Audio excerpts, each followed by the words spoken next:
Good morning. This is Warren, Mr. Bowtie Feaster, coming to you with your motivational, inspirational, inspiring points this morning. I have to warn you ahead of time that the weather is changing here in Florida. Don't get mad if you're somewhere else and it's cold. But since we are changing from cold to warm, my sinuses are flaring up. I'm gonna try to limit a lot of my nose rubbing, as you see me doing already, and clearing my throat and stuff. But I am sure there will be a few times, unbeknownst to me, that it will happen. So I apologize in advance. Listen to what I'm saying and not what I'm doing. Anyway, so today I want to talk about a very interesting point.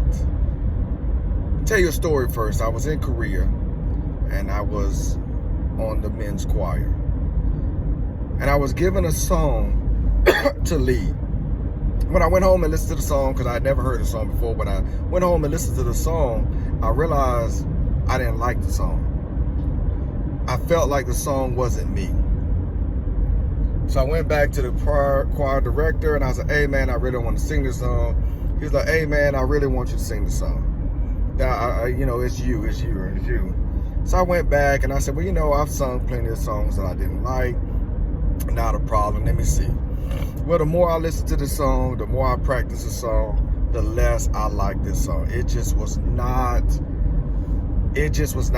just couldn't.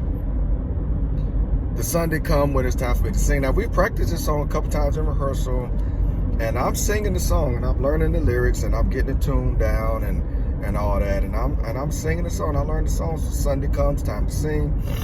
I get up, and I begin to sing. I get about 2 verses in, and I said to myself, I can't do this. I have to sing it my way. I kept the words. The music didn't change. I just rearranged how the song was sung. And I sung it comfortable with my personality, the way I sing. Ended up, everybody loved the song. Everybody loved the arrangement. Everybody was just clapping and laughing because the men that what I was singing with was looking at me because they was like, what in the world is going on? Because I literally just rearranged the arrangement of the song and just sung it my way. Well, why am I telling this story?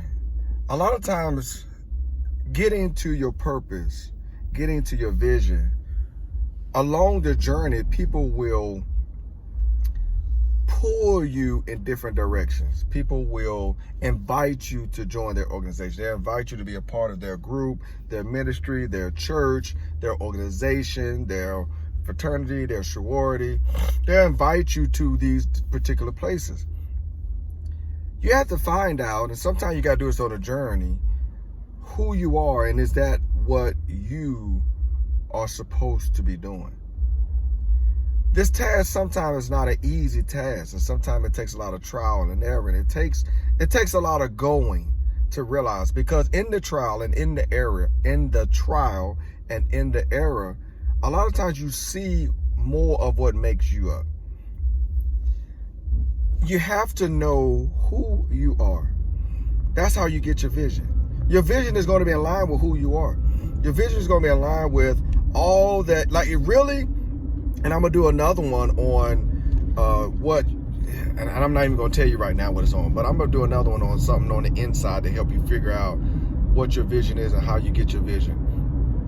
But it's really because as you get your vision, the passion that comes with it is what drives you in this vision. If it's not your vision, if it's not something that you want, if it's not something that you're passionate about, you won't put forth the effort. You won't put forth the time.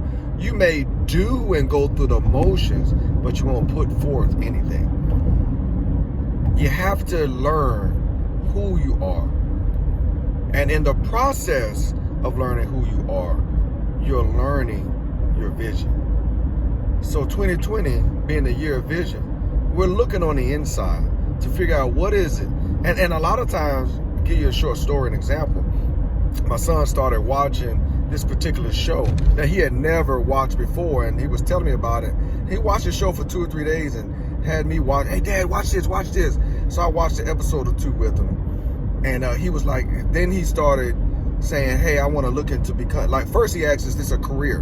And I was like, well, there are different aspects of it, and yes, there are. You know, you can't get a degree and you can't make a career out of it. He was like, well, I want to do that. And so I began to tell him, I said, you have to look at what is it about this show that is drawing you in. And I gave them an example. I said, now, as I look at this show, I'm looking at the people's reaction. I'm looking at how they respond, because I like my major psychology. I like cognitive development, cognitive psychology, and stuff like that. So I'm always looking at the reaction of the people and how they're reacting. So you have to look into that and figure out what is it about it that's drawing you in there, because that's in line with where you should be. And that's how you do it on the journey. Pull it apart. Figure out what aspect of it do you like. What is it? And then look into that. And that's how you find your vision. That's what's going to draw you in. That's what's going to keep you in. That's what's going to fuel the journey. As always, like, share, subscribe. Feel free to comment. I'm looking forward to your comments. This one, Mr. Bowtie Feaster, giving you my last 2 points. 1, be the best you that you can be. And 2, it's called life, living.